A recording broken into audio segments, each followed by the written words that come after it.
Hey, what is up guys, Marty here, back to do another video, and it's been a while since my last video, but let me just inform you all first and foremost that I have been working on a patch update. Yes, that is right, another update.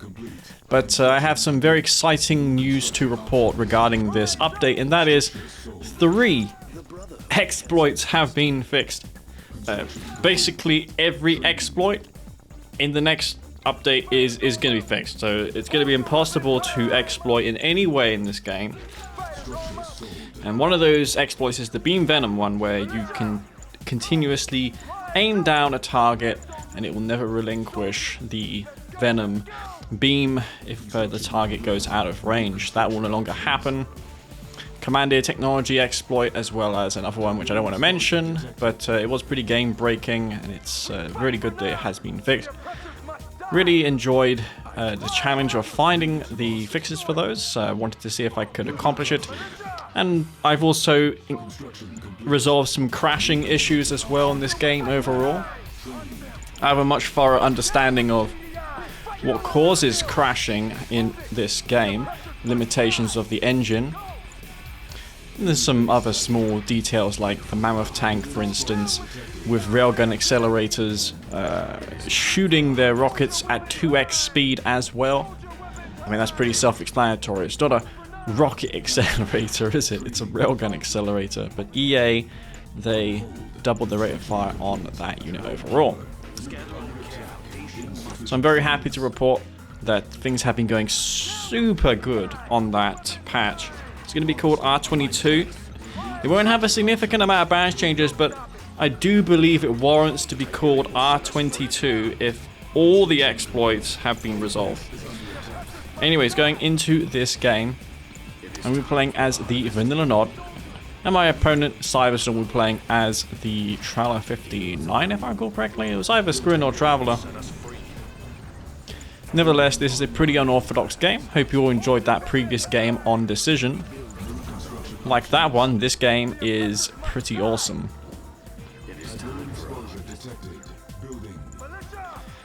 This is currently R21J. Next update will be just straight up called R22, so you won't get confused. I think it dragged on a bit too long calling it R21, considering like over 100 changes, bug fixes have been made since the original release of R21. I mean, bit of a weird naming convention for me, but it's the reason for that is because I have to update the logo for R21 and get CGF and Your Horse to also do the same. So I kept just calling it R21 for a while, but that will change in the next version. Not much happening so far in this game, but I do have a strategy in mind here, and that strategy involves going for shadow teams. And believe it or not, I'm not mad to Kane. Up until now, you've been seeing me use the shadow team opening as Mad to Kane. That's super consistent now, thanks to the engineer bug fix where they don't get killed through spikes anymore, so it makes it a reliable strategy. I want to quickly note that I put my secret shrine right on the very left of my base, just so I can extend the ground control a little bit more over into the west, and that will conceal my shadow teams. But you're going to soon see that this shadow secret shrine will be scouted very quickly. So I see the Seekers heading towards that location, so I'm going to sell this Hand of Nod on the left hand side. I know the Seekers will be there soon. I'm going to build a Hand of Nod on the right hand side because I really need this to be unnoticed. I see the Seekers on the left hand side of this map, and I'm just hoping there's nothing on the right. It's okay if there's a buzzer.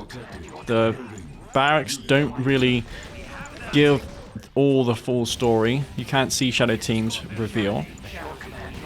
And I've got 7 shadow teams here. Really, you only need 6 to kill a tier 3 building, but this is for good measure, because you're probably going to lose a squad. Quick note about shadow teams. Nowadays, if they lift up, they won't temporarily unstealth. That was a bug that was fixed in this patch. Moving my Scorpion tanks just for some recon, so my shadow teams can see where the tier 3 is. This is mostly to draw the Seekers away from that location. I'm going to drop these disruption towers, which are pretty pricey for within a nod compared to my Kane. They cost $1,000. Tiberium in fusion, now researched. I thought it's a pretty good idea to transition into infantry. Not infantry, very effective with that redemption power. I can even use a Voice of Kane to override the Confessor aura. It doesn't stack with the Confessor, it just simply overrides it because it lasts longer, the buff. And there's a tribute in the modding that says replace in category if longest, and that's set to true for the Voice of Kane, which means that these infantry are going to be much better with the Voice of Kane when it's deployed. I'm going to put down this Voice of Kane. You can build more than one now. Tier 3 does get sniped by those shadow teams, and the Bottle Storm comes down not on my shadow teams. Of course, you can't see those. There's 3-4 Mecha Piece there, a bunch of Seekers killing my Harvesters. I'm in trouble here. I've got the shadow teams pretty safe and sound. I'm not against further Mecha Piece. That's the saving grace of this situation here. There's no tripods coming out. All I have to do is kill these Mecha Piece. Obelisk force firing there was very good. I was able to kill those. But unfortunately for me, my tier 3 is looking like it's going to be falling. A little bit of an issue with the Mechapede in the previous patch was the head never shot at anything because the mecha no longer faces its target. That was resolved. I simply made acceptable aim delta like 90 degrees so it can shoot. The Mechapede can shoot in like 180 degrees around itself with that head segment because it doesn't rotate like a turret. I'm taking significant damage there. Eco is in really bad shape. No more Bottle Storm power, however. That is not a thing for me to be worried about. Losing Harvesters, but I do have my 7 Shadow teams alive and I can bomb anything of my choice. Besides the construction yard. The rest of that force does get taken out, but at what cost, man? I lost my tier 3 and I only have a handful of Harvesters left. I'm thinking of bombing the War Factory. Get the War Factory there. Probably was building Seekers refinery on the left hand side. So I've got a tier 3 and a War Factory, and Cyber has no idea what is bombing him. Of course, Shadow teams don't reveal themselves when they are using their C4 charge. But you can tell that it's a Shadow team bombing you just due to the explosion type that happens. You just know that it's a Shadow team. So that refinery does get sniped down, and now my opponent is fully aware of what is coming. I've got those Shadow teams out. Those are doing so much damage for me. I need to watch for the Seekers. Those are going to be forced to be built. That's why I'm building infantry. I'm going to rebuild my tier 3 because no doubt Mechapede is going to be back on the cards if that tier 3 comes out once again. He only needs 1 Seeker to patrol his tier 3 and I won't be able to get near it. So I'm once again get a land and see if I can bomb something. My infantry is totally safe standing on Tiberium. Get the refinery. Cyber gets the cell, $700. That Bottle Storm power is going to be recharged now, and oh man, that was so deadly. That was so deadly there. Lost 2 Shadow Team squads and took some losses on the others. Almost catastrophic. That's really the disadvantage about that power. Just hit my microphone. Hopefully that does not end this recording. Seekers go down there. And I was like, wait a second, this Megapede's already out. Those Shadow Teams, they didn't keep the tier 3 destroyed. And now I have to deal with Megapedes, man. I don't know if I have enough. I do have my tier 3, but I just don't have the time to build an obelisk. I chucked down a laser turret. It has the quad turrets, no laser capacitors. And man, let me tell you, laser capacitor, laser turret, super powerful. I'm going to use this mine drop power. I summoned in the air tower near those Mechapedes just so the Armageddon bomber will spawn faster. That quad turret laser doing what it can in dealing with those Seekers. You don't really need the obelisk to kill Seekers. This is a little trickier to deal with as not if you don't have laser capacitor scorpion tanks, because you don't have the charged particle shredder turrets, but the laser turrets, man, with the quad turret upgrade are more than adequate. Anyways, I land once again with the shadow teams. I built an additional 2 squads and I was able to kill that technology assembler. So much shadow team play happening here. I established an expansion. Likewise, my opponent also has an expansion. Mechapedes are out on this map. Lots of units for the scrin. I don't have many units myself. I've invested mostly into shadow teams. I've got 2 stealth tanks, only 5 harvesters. As you can see, I'm definitely behind on that front, but I'm about to do some nice eco damage there with the stealth tanks. No tip core upgraded just yet. And I'm going to kill myself 2 harvesters, so that's not bad for myself there. Shadow teams once again looking for a target. Now I did forget that my engineer is at that spike in the top. Could be capturing it, but there's so much micromanagement happening. This is really the thing about this strategy. It's really hard to multitask whilst doing it. It's effective, it looks good, but it is difficult to also macro behind it at the same time, do everything else. The second you look away from stealth tanks and shadow teams, that you're just going to lose them, or you're not going to do the damage in time for it to be worth it. So I'm looking at the structures here. The tier 2 only requires 3 shadow teams to kill, and the upgraded power plant likewise if you don't have venerancy on those shadows. Obelisk of Light once again comes down. I've got the stealth tanks, which are being revealed by those buzzers. Pretty tricky to aim the head of the Mechapede when it's moving fast like that. That was a trick I used to do it myself back in the day. It was just to keep the Mechapede rotating around. It makes it much harder for the enemy player to focus fire the head.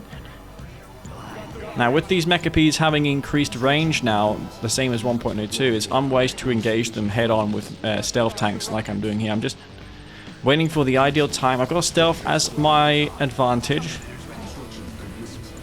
And get some repairs nearby this war factory. Upgrading that tier, that tip core upgrade would be a very good choice indeed. And now I'm going to have the most insane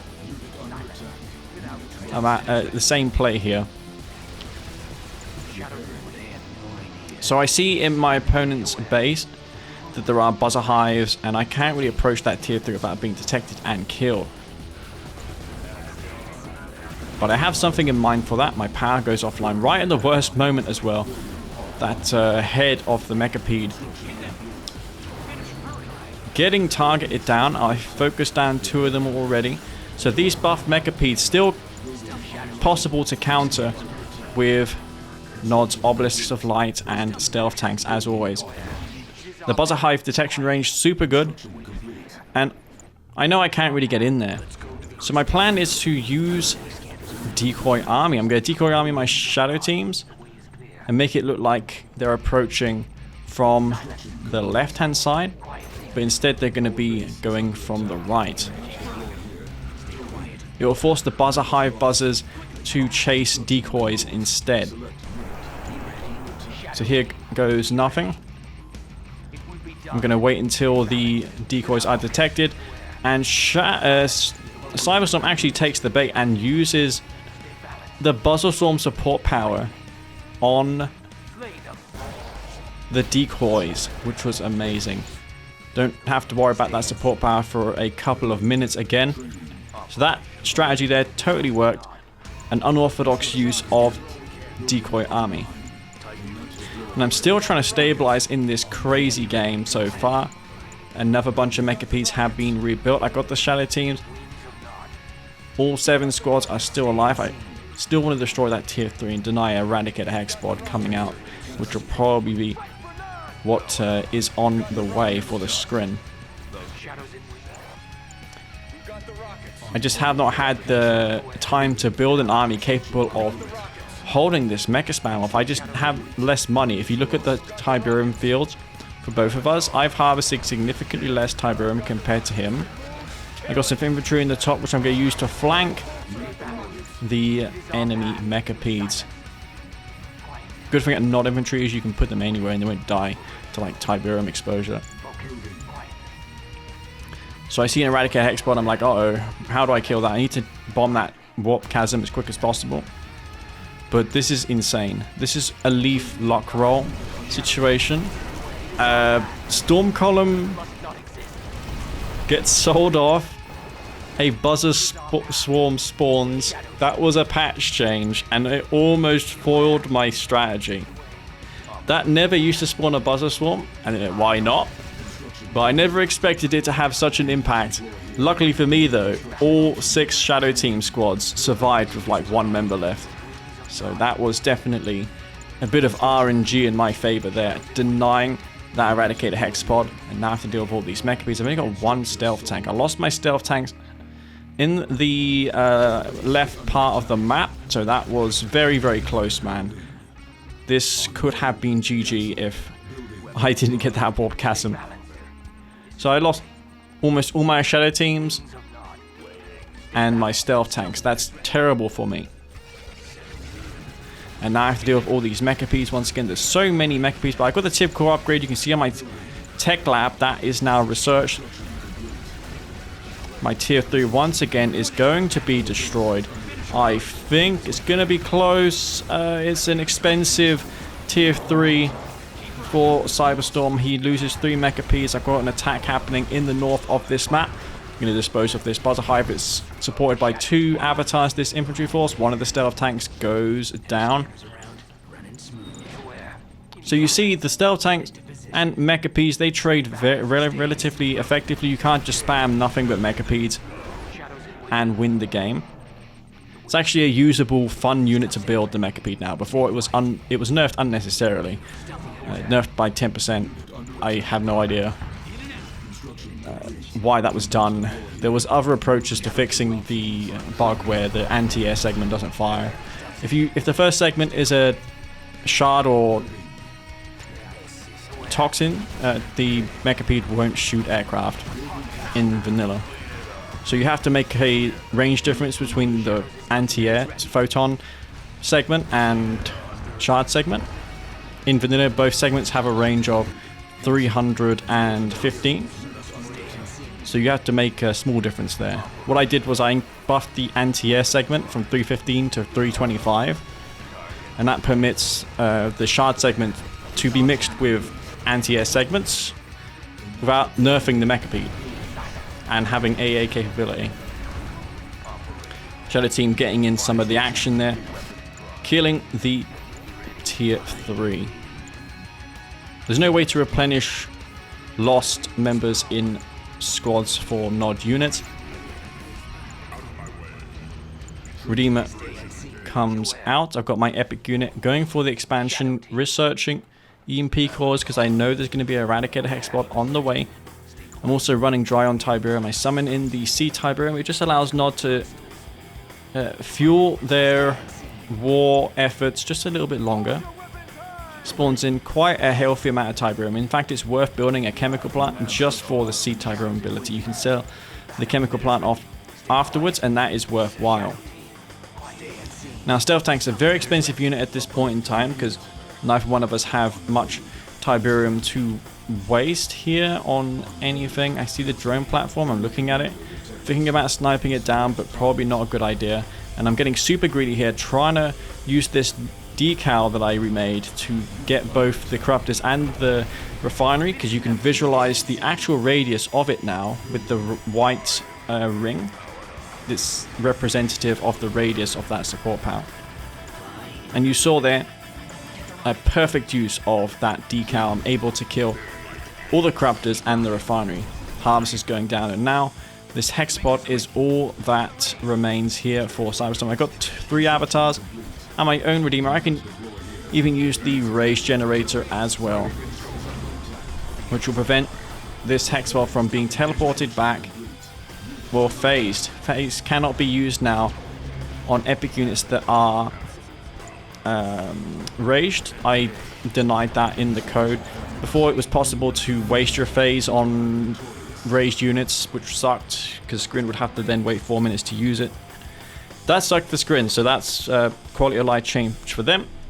Anyways, that is GG. That is a Shadow Team showcase for Vanilla Knot.